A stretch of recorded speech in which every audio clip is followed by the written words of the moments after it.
Halo, selamat datang kembali di Ruang Narasi bersama saya Gun dan juga sahabat saya Ober. Di mana malam ini kami akan berbincang-bincang hangat dengan saudara kami, Kanda Kail, salah satu mahasiswa magister di Universitas Gadjah Mada. Iya. Jadi kami akan sedikit merefleksikan lah terkait kondisi daerah kami Kabupaten Morowali, terkhusus yang ada di Kecamatan Bahodopi. Jadi kami akan sedikit berbagi informasi lah untuk teman-teman yang belum mengetahui Morowali seperti apa, ya kan? Ada apa di sana? Nah, tentu malam ini kami akan perbincangkan gitu. Iya. Nah, jadi mungkin Bung sedikit refleksikan lah. Baik. Morowali merupakan salah satu kabupaten yang ada di Indonesia yang menyumbang besar terhadap devisa negara. Ya. Nah, di sana ada objek vital yang namanya PT IMIP, merupakan perusahaan nikel. Kepanjangannya PT ini? Indonesia Morowali Industrial Park. Pak. Nah, ini kepanjangan dari PT IMIP, di mana saat ini masih terus melakukan proses penambangan nikel dan saat ini fokus untuk membangun smelter untuk hilirisasi dari nikel.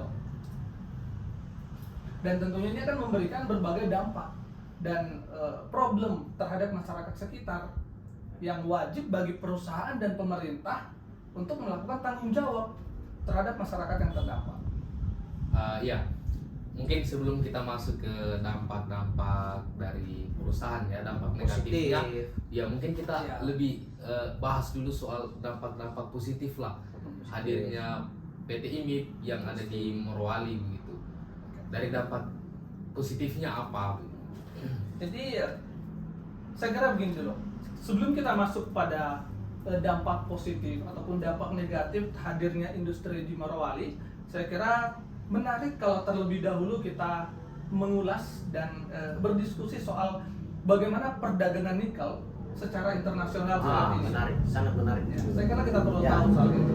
Nah, jadi sejak terbitnya Undang-Undang Nomor 4 Tahun 2009 tentang minerba, ini ternyata menghadirkan beragam polemik baik dari masyarakat Indonesia sendiri maupun tanggapan polemik dari masyarakat internasional, khususnya Uni Eropa. Jadi Uni Eropa menganggap bahwa hilirisasi nikel, hilirisasi yang diterapkan oleh Indonesia ini melanggar terhadap perjanjian WTO, Organisasi Perdagangan Dunia. Jadi Uni Eropa ini berharap agar proses ekspor bahan mentah ini terus berlanjut agar alat produksi mereka dapat tetap berlanjut. Jadi begini, kita perlu tahu dulu bagaimana sejarah dari WTO. WTO ini lahir sejak 1 tahun 1995. Awalnya namanya GATT. Nah, yang kemudian berubah menjadi WTO.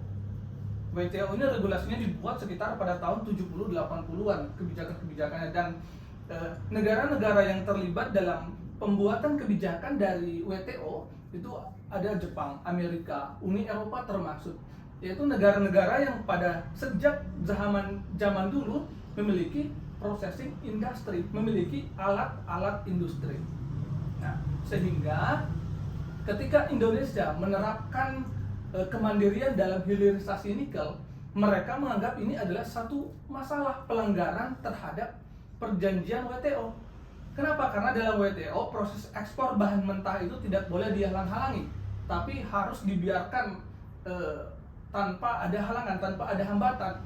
Kenapa? Karena ketika bahan baku nikel ini dihalangi, bahan mentahnya ini tidak diekspor, maka alat processing industri mereka ini akan terhambat dan tidak bekerja lagi. Seperti itu. Berarti tadi nyambung tadi soal yang Kanda sebutkan bahwa di Undang-Undang Minerba sendiri sebenarnya melanggar dari Uni Eropa kan, Mm-mm. karena Uni Eropa itu maunya ya Indonesia harus Harus ekspor bahan baku, bahan bahan baku mentah, ke situ. bahan mentah. Sedangkan berarti dalam Undang-Undang Minerba itu ya memang mengkhususkan Indonesia supaya mempunyai produk sendiri. Ya. begitu, smelter dan lain Ah. sebagainya. Jadi karena undang-undang Minerba itu, Iya. karena kebijakan hilirisasi nikel dari pemerintah kita, Uni Eropa keberatan dan menuntut kita melanggar peraturan WTO. Akibat dari situ, sebagai tuntutan balik, Indonesia menuntut lagi, membela dengan menuntut bahwa Uni Eropa sebelumnya pernah melakukan diskriminasi terhadap minyak kelapa sawit kita, CPO kita, crude palm CPO. oil. Ini pernah didiskriminasi. Jadi Uni Eropa ini sudah 2 kali keberatan dengan kebijakan hilirisasi Indonesia. Pertama adalah kebijakan minyak mentah, dengan isu yang diangkat oleh Uni Eropa adalah isu deforestasi, isu soal perubahan iklim. Jangan lakukan proses hilirisasi CPO karena ini akan menyebabkan deforestasi, kemudian berkontribusi terhadap perubahan iklim. Nah, begitu juga dengan alasan terhadap hilirisasi nikel. Ini dikaitkan dengan isu lingkungan.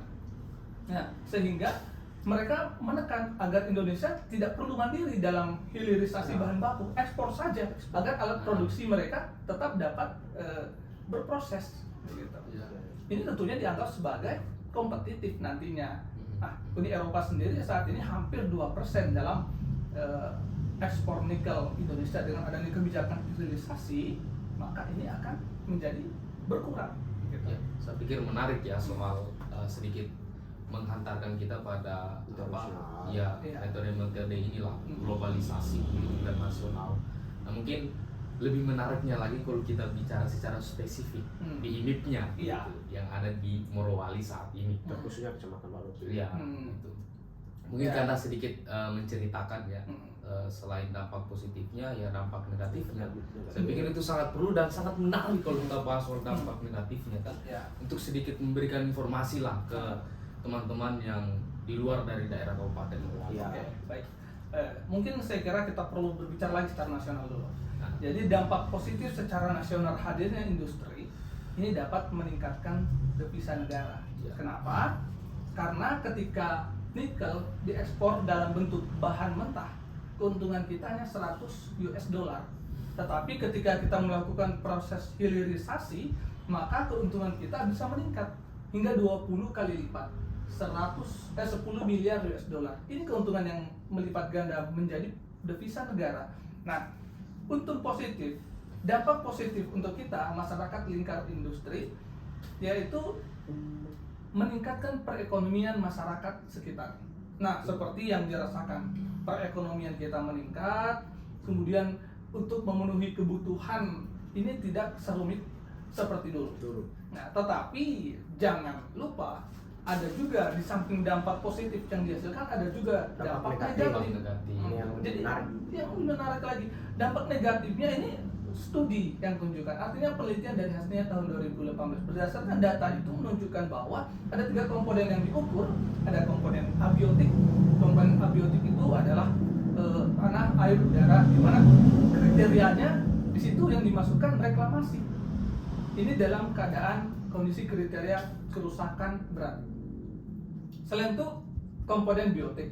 Nah, komponen biotik yang dimasukkan adalah tentang makhluk hidup, flora, fauna, ikan yang ada di laut, kemudian vegetasi, pepohonan yang ada di hutan. Nah, ini telah mengalami kerusakan berat juga.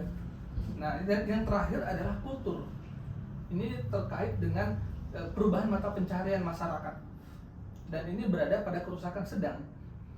Tetapi berdasarkan penelitian yang saat ini dilakukan oleh sahabat saya yang bergelut di bidang lingkungan mengatakan komponen kultur ini telah mengalami kerusakan yang sangat berat.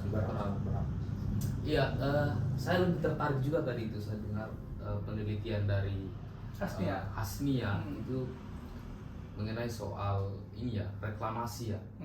Ya, reklamasi memang kalau kita lihat sekarang di Bahodopi itu memang lagi genjot-genjotnya pada perusahaan itu melakukan reklamasi kan. Iya. Sehingga memberikan dampak. Saya ingat betul di mana di tahun 2017 itu kan ada salah satu pulau itu yang ada di desa BTBT kan. Iya. Itu masih sangat luas daerah pantainya itu masih sangat luas. Namun saya yakin bahwa itu dampak dari reklamasi dari perusahaan, sehingga secara tidak langsung mengikis itu Ya. pasir-pasir yang ada di pulau Ya, tersebut, pulau. sehingga mulai sempit ininya. Ya. Akhirnya kurang indah sekarang Kurang dilihat. indah terlihat. Memang ya bisa kita tinjau dari situ ya memang. Ya, jadi salah satu itu yang dimaksud oleh Bung Gun tadi adalah soal reklamasi di kawasan pantai. Ah, Nah, upaya reklamasi memang memberikan dampak terhadap kawasan sekitarnya. Di antaranya adalah abrasi terhadap kawasan-kawasan pulau. Jadi ketika satu kawasan abarsi atau aborsi? abrasi ya. Abrasi. Abrasi. Bukan aborsi. Saya- Kirain saya tadi dengarnya aborsi. Tapi memang banyak di sana, banyak juga aborsi Ya, di sana. itu masuk dalam konflik sosial juga. Konflik sosial. Oh, Ya, betul lanjut, sekali. lanjut, lanjut. Itu kecil tapi ya. Ya lanjut kita Nah, kita ini kan sedikit ya. sedikit ini dulu supaya nggak terlalu tegang soalnya Ya. ada orang Oke. juga mau masuk. Oke. Mungkin minum dulu. Iya. Ngopi dulu. Terima kasih. Ya, mungkin. Ya, lanjut lagi. Jadi pulau di sana kita sebut dengan Pulau Pasir Panjang yang ada di dekat desa BTBT. Pantai. Bukan pasir panjang, ralat kayaknya. Hah? Kanda putih. Oh, karena Oke, oke, Pasir sorry. panjang yang itu. depannya BTBT. Oke, Nah, pasir, pasir putih, pesisir. Kanda putih, pasir Kanda putih, putih, iya. iya, pasir putih.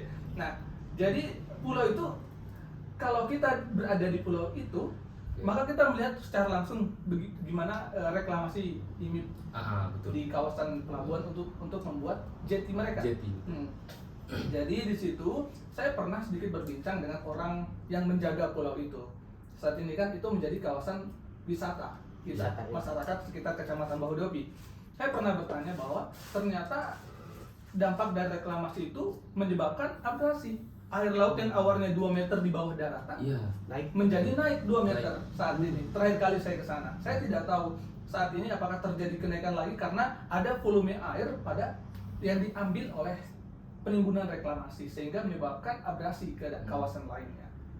Menarik. Kalau kita juga bicara soal problematika yang terjadi di kecamatan kita, saya pikir sangat kompleks. Sangat kompleks. Banyak sekali Ya. dampak-dampak negatif yang kita rasakan sebagai masyarakat lokal di sana. Itu sangat banyak kita dapatkan soal dampak negatif. Contohnya misalnya dampak banjir, Banjir. itu juga longsor yang terjadi di sana. Ya, kita hujan 2 hari aja itu udah banjir lagi. Iya. Ya kan. Terkait juga soal permasalahan sampah misalnya yang terjadi, Persoalan sampah. itu sangat kompleks di kecamatan kita, sampai hari ini belum teratasi persoalan sampah itu. Mungkin Kanda merefleksikan soal Ya. pemerintah juga harus berperan dalam Ya. mengatasi persoalan sampah hari ini. Iya, iya. Saya ini saya nyambung dikit soal Obel kan soal banjir. Nah itu saya pernah ya kan di salah satu media dikatakan dari pemerintah kita lah ya kan yang paling tinggi apa namanya itu bupati. Ya. Stakeholder Iya. daerah. Ya. Bupati pernah bilang bahwa ya banjir itu karena curah hujan yang tinggi.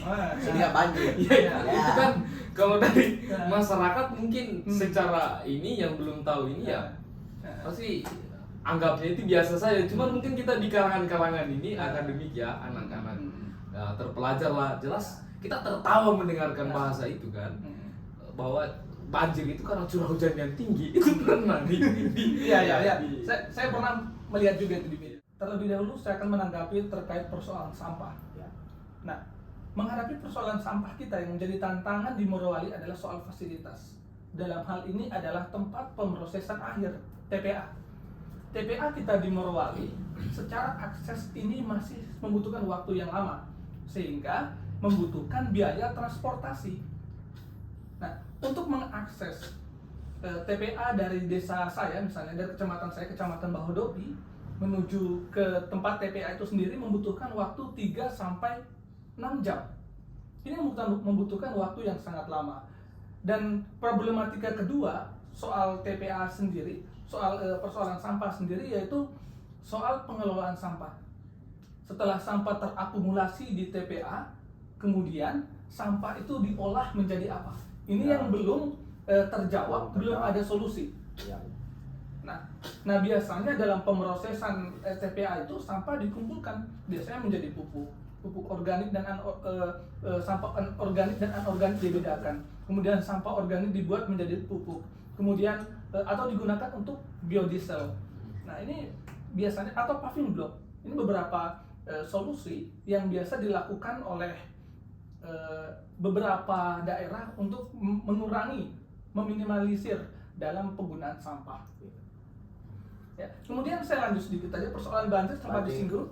Tadi pemerintah sempat tadi kata Bung Gun bahwa kata kepala pemerintahan kita bahwa banjir itu disebabkan karena curah hujan yang tinggi. Ya.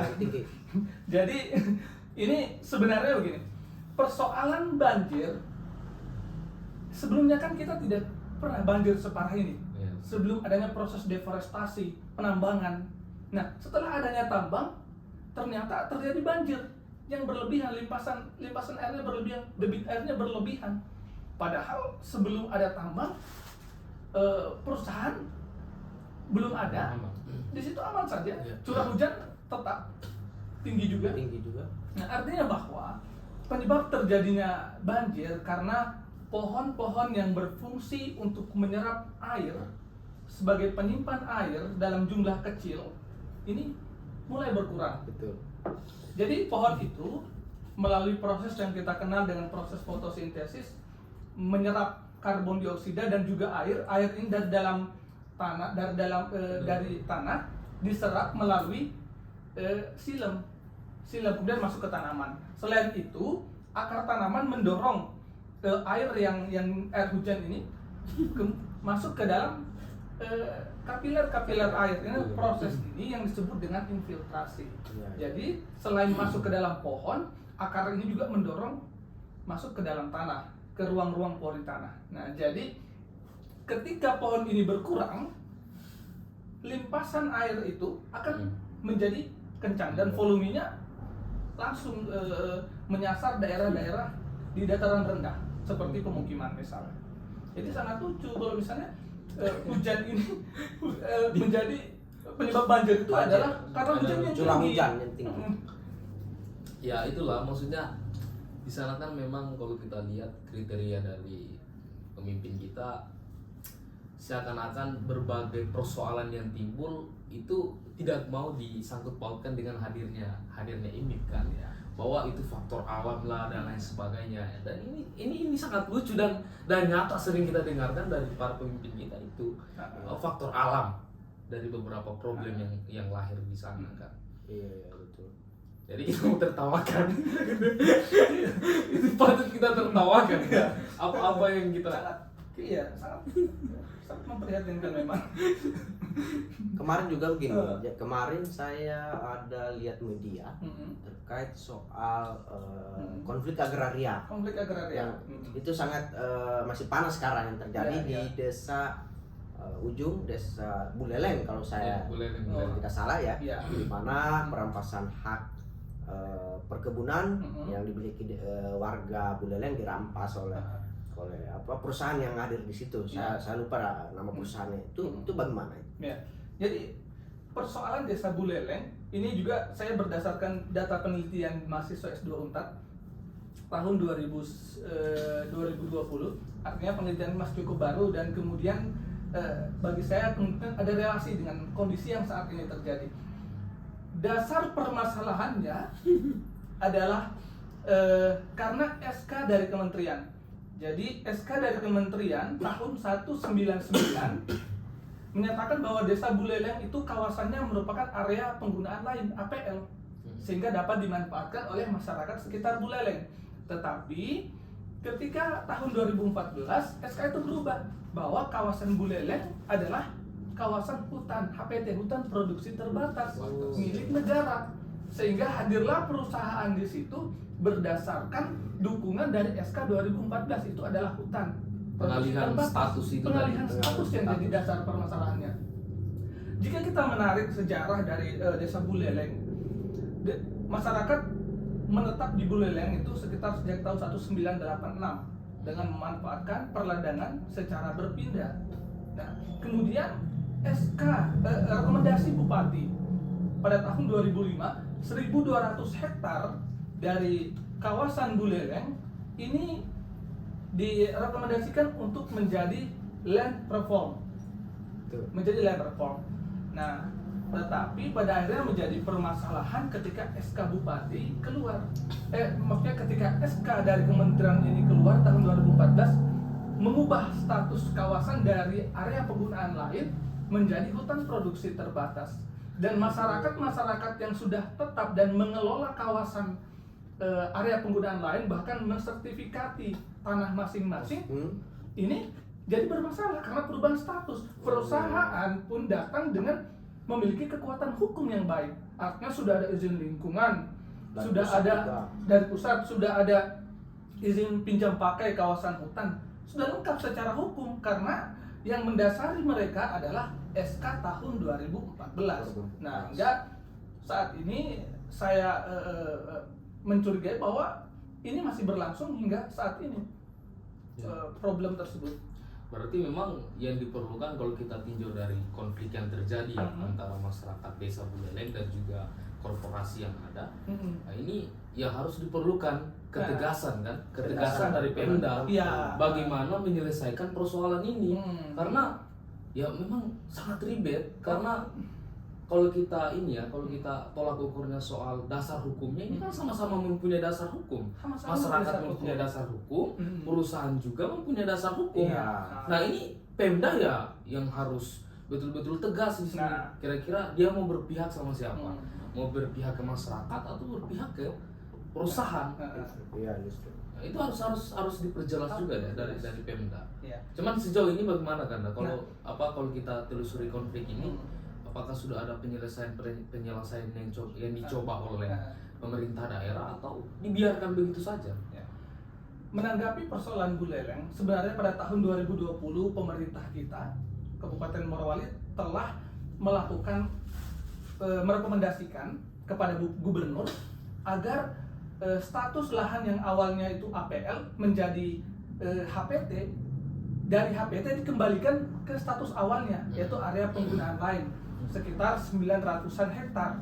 Tetapi tim terpadu terpadu di provinsi yang bertanggung jawab di bidang ini menganggap bahwa proses penyuratan Bupati Morowali itu terlambat sehingga tidak terakomodasi lah.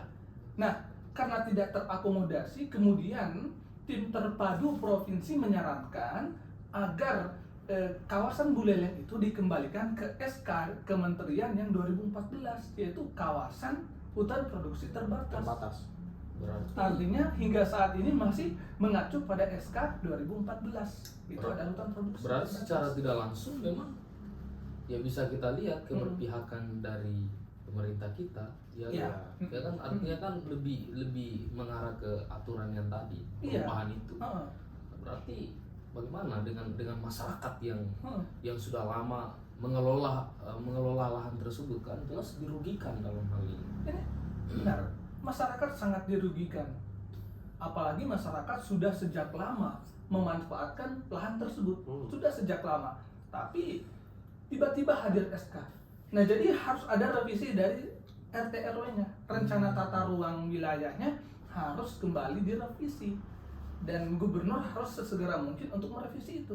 Nah, pertanyaannya apakah gubernur mau? Kan gitu. Masa iya ada surat keputusan yang kemudian dianggap terlambat? Nah, kok bisa? Padahal dalam penerapan kebijakan itu kan ada namanya partisipasi.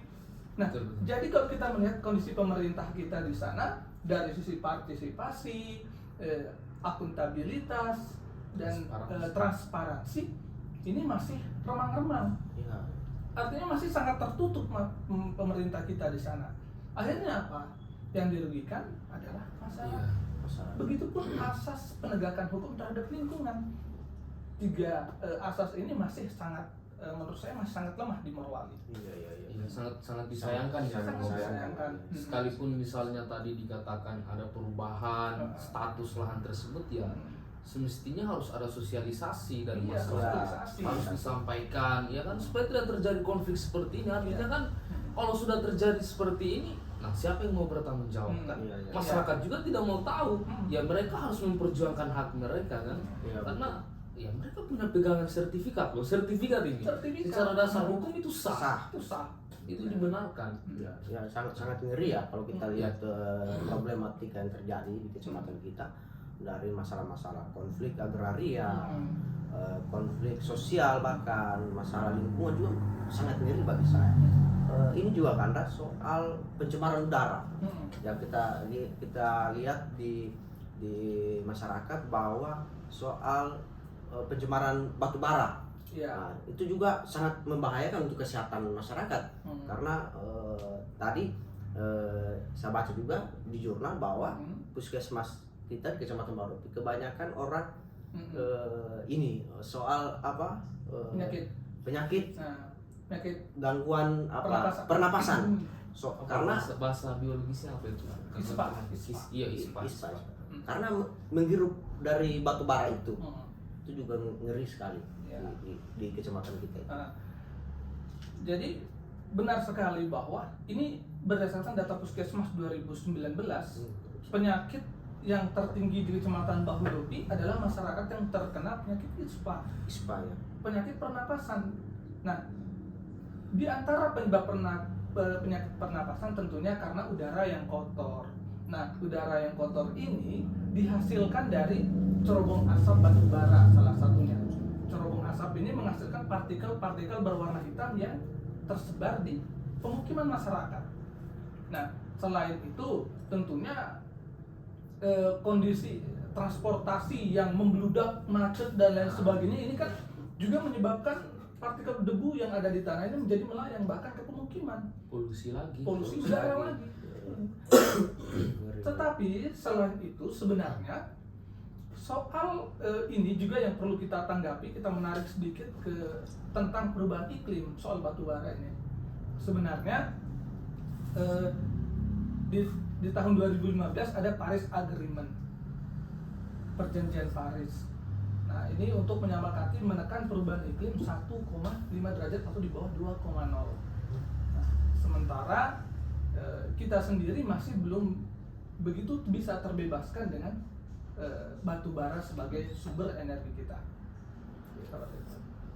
Ya, yang intinya memang banyak aspek yang perlu ditinjau dengan hadirnya PT IMIP di daerah Kabupaten Morowali ya.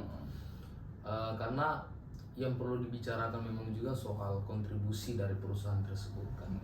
Karena saya pikir sejauh hadirnya PT IMIP di Bahodopi itu masih sangat minim kontribusi. Entah itu kita bicara soal ya pembangunan SDM, ya kan, pembangunan secara fisik misalnya bangunan dan lain sebagainya itu belum terlihat sama sekali.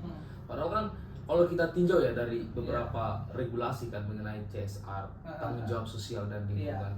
Nah, di situ tidak hanya bicara soal SDM-nya tetapi melalui kesehatan ya kan, dalam hal ini sarananya puskesmas misalnya itu perlu diperhatikan juga di sana karena tingkat penyakit di sana itu kan sangat semakin bertambah tiap tahun. Nah, itu kurang diperhatikan sejauh ini. Nah, padahal yang kita inginkan ya perusahaan itu sesuai dengan sosialisasi mereka sebelum pertama kali beroperasi ya untuk memberikan kehidupan yang baik ke masyarakat Bahodopi khususnya. Cuman kita belum merasakan soal itu. Nah, kalau saya melihat masalah lingkungan kita di sana karena under investment terhadap lingkungan, artinya investasi kita dalam upaya restorasi dan konservasi lingkungan ini masih sangat kurang. Jadi saya secara pribadi saya sepakat dengan adanya smelter, dengan hilirisasi nikel. Kenapa?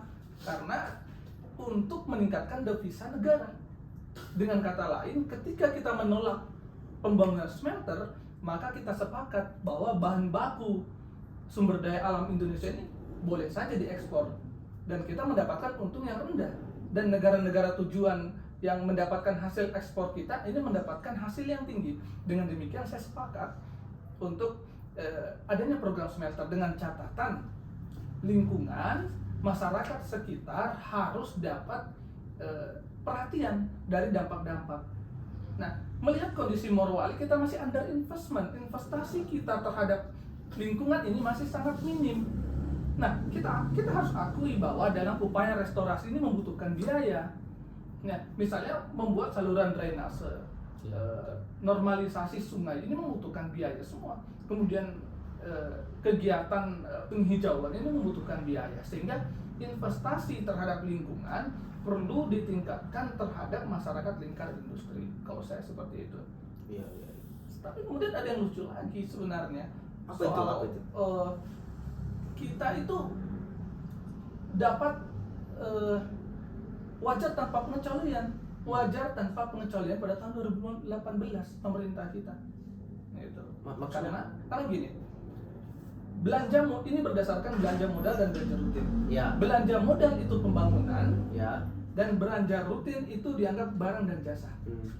Nah, belanja modal kita jauh lebih tinggi dibandingkan dengan belanja barang dan jasa. Ya. Sehingga kita dianggap, pemerintah kita mendapatkan penghargaan wajar tanpa pengecualian. Jadi karena pembangunan kita lebih tinggi biayanya dibandingkan dengan pembelian barang dan jasa.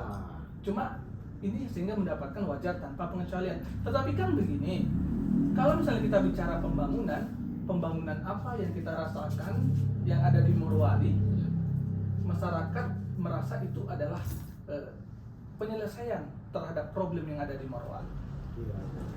Sekarang kita coba kita lihat yang ada di Morowali kan sekarang ada tidak yang benar-benar terdampak masyarakat bahwa ini adalah penyelesaian yang solusi yang diberikan oleh pemerintah dari segi infrastruktur misalnya.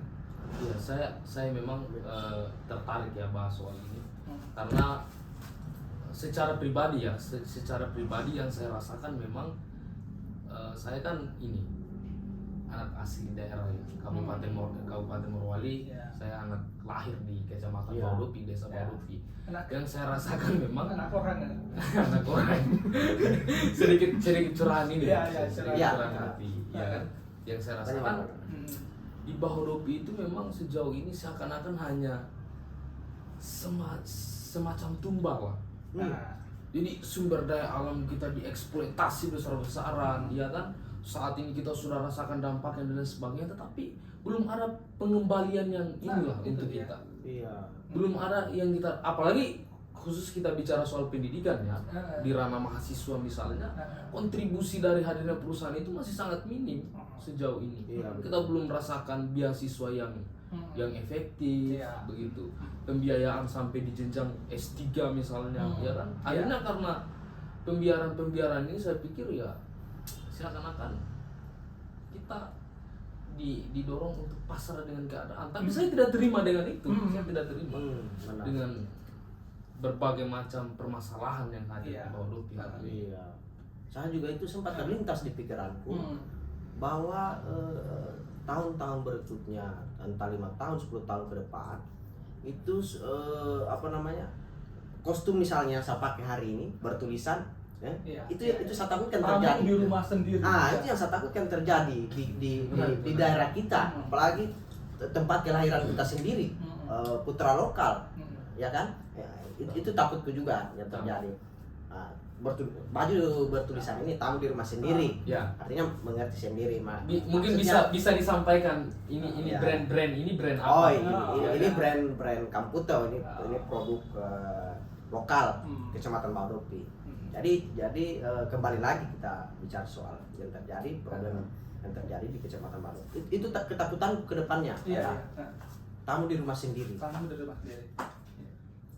Jadi kalau saya memandang hal ini, bahwa kita itu sebenarnya seperti spon pencuci piring. Spon pencuci piring.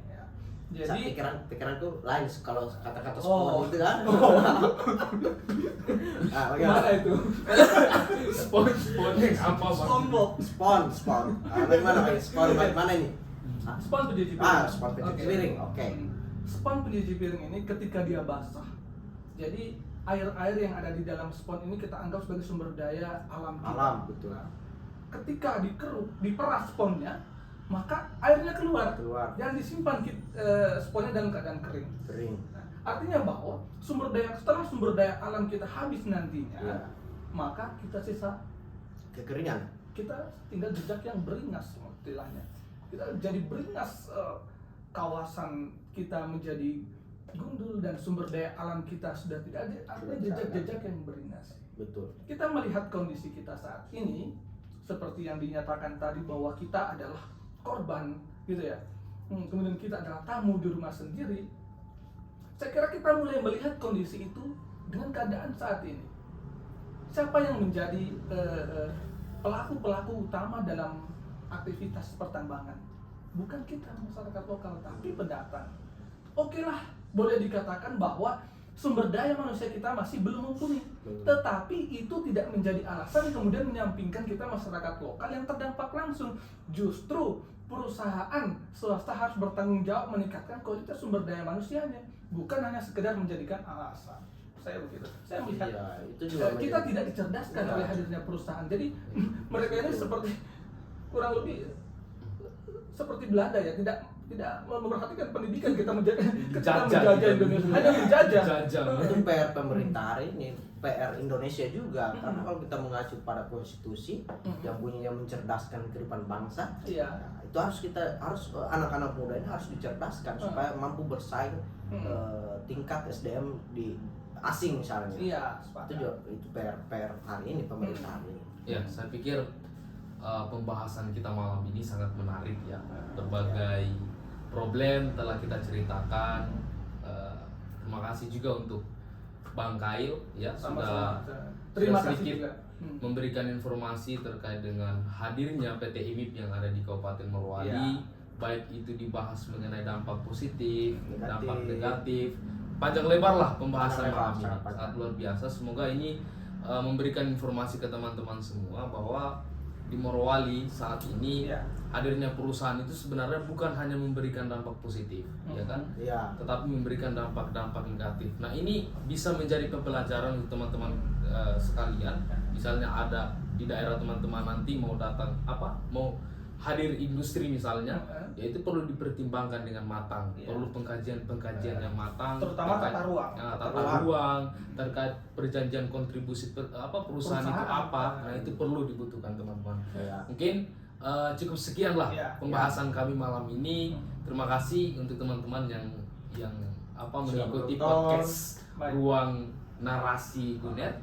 Insya Allah dengan dukungan dari teman-teman, selanjutnya kita akan buat konten-konten yang lebih bermanfaat lagi untuk teman-teman. Jangan lupa like and subscribe. Terima kasih. Wassalamualaikum warahmatullahi wabarakatuh. See you, sampai jumpa.